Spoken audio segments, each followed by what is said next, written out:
Negatibong balita ang pinapakita ng international media tungkol sa war on drugs ng ating Pangulo. That's very unfair and irresponsible. Bilang isang ordinaryong Pilipino, ito po ang aking mensahe para sa international media. So pagpasensyaan niyo na po ang aking pag-i-Ingles. To the international broadcasting companies that are covering the news on the Philippine President Rodrigo Duterte's war on drugs, here is my simple message. As an ordinary Filipino citizen, I am very upset and disappointed because you have painted a dark picture of my country. You talk about extrajudicial killings and human rights violations without understanding the real situation. Okay, your reports are mostly one-sided and biased. You're just focused on the killings. You haven't even bothered asking the views of the policemen, the ordinary people, and the victims of these criminals. Based on the recent survey, 91% of the Filipinos are satisfied with the president. Yes, we are happy. And yes, we support this war on drugs because we want a safer and better country. That's all we want. From the very beginning, the president and the chief of the national police have been vocal that they're against extrajudicial killings. Of course. Who would want that? Everybody's against that. The police would only use force as self-defense. Unfortunately, many suspects fought back.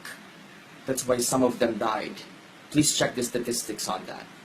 You, international media, however, did not report that many policemen were also killed in the process. Why don't you just appreciate them for protecting us instead of criticizing them? Now, more than 3 million Filipinos are dependent on illegal drugs. What should we do with them? Tolerate their crimes so we will continuously live in fear? This is the obvious reason why our president wants to stop the proliferation of illegal drugs. You international media also did not report that many politicians and government officials were involved in drug syndicates. You did not mention that. Lastly, you did not report that because of this war on drugs, the lives of our president, the chief of the national police, and his men are all in great danger. Yeah, they could die anytime because of this. So please stop spreading lies and be fair with your news. That's it. Thank you all for listening. Hi there, everyone. So, my name is Ryan, and I basically wanted to talk about something very different from what I normally talk about. So, I may normally talk about constitutional reform. Right now, I'd like to talk a little bit more about the Philippine President, Rodrigo Duterte. So, I've noticed that there's actually a lot of people who still don't really know what he stands for. All right? And a lot of this is because of what comes out of the news. And we're talking about the news that is largely influenced by what is produced by oligarch-owned Philippine mass media news outlets. All right?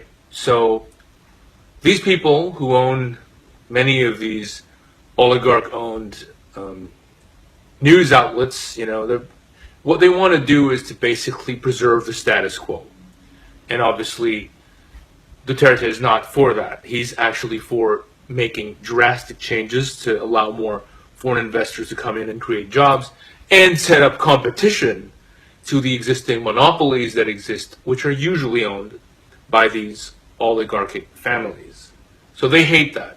So of course, in their war of trying to convince people that Duterte is a bad guy, what they're going to do is to try to make things look really bad. So they're going to basically pin all kinds of crimes, killings that are done by criminals on him and make it appear like it's actually what part of his war on drugs and war on crime, and say, look, there's a death toll There's a death toll. A lot of people are dying because of him.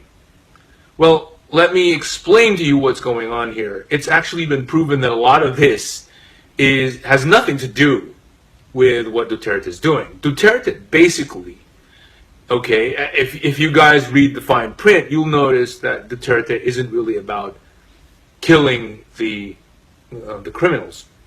He uses the threat of killing. He says, if you don't surrender, I will kill you. If you don't surrender and if you try to fight back, my policemen are going to be forced to defend themselves and you are likely to get killed.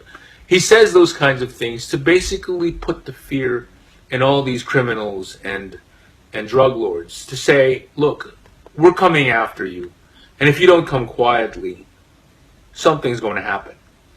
But on the other hand, if you voluntarily surrender, we'll treat you well. We'll probably give you a lighter sentence. We'll probably, if you're known to not have done anything other than selling drugs, then we're likely to just put you on rehab if you're yourself an addict, or assist you with livelihood programs or stuff like that, and just basically register you so that we can monitor you to make sure you do not regress and go back to doing this. That's kind of what they do. It's not about killing people. It's not about exterminating criminals. That's the rhetoric. That's the whole point of trying to scare people, because you need to scare people. How else are people going to surrender if they don't see, you need to have carrot and the stick. You need to scare them into surrendering, at the same time telling them, if you surrender, this is what you get in return. And a lot of them actually get Zumba lessons for free and all kinds of stuff that actually, gives them this idea that, it's better that I actually did, in fact, voluntarily surrender. That's the whole point. You cannot just entice people by saying, come on guys, free ice cream if you surrender, but there's nothing if you don't. I mean, like, we don't scare you, or we don't say that we're going to do something to you if you do not surrender. You need to do this. That's why good cop, bad cop works. Whether you like it or not, it's one of the most successful techniques, because you're basically saying, if you continue with what we don't want, right, this is what's going to happen to you. Now, if you do what's good, then you're rewarded. It's all about reward and punishment. That's how it works. But most people in this day and age kind of don't understand how this works. They just think you say something and people will follow. They have this mistaken notion that people are inherently going to just follow the rules just because you say what the rules are. The rules need to be enforced. Rules, in fact, need to be prosecuted. The word prosecuted, it means they need to be acted upon. Okay, so you need to basically encourage people to do what is right. You need to encourage criminals to voluntarily surrender by showing them that they are going to be rewarded if they do so, and that they are going to be punished if they don't. That's how it works.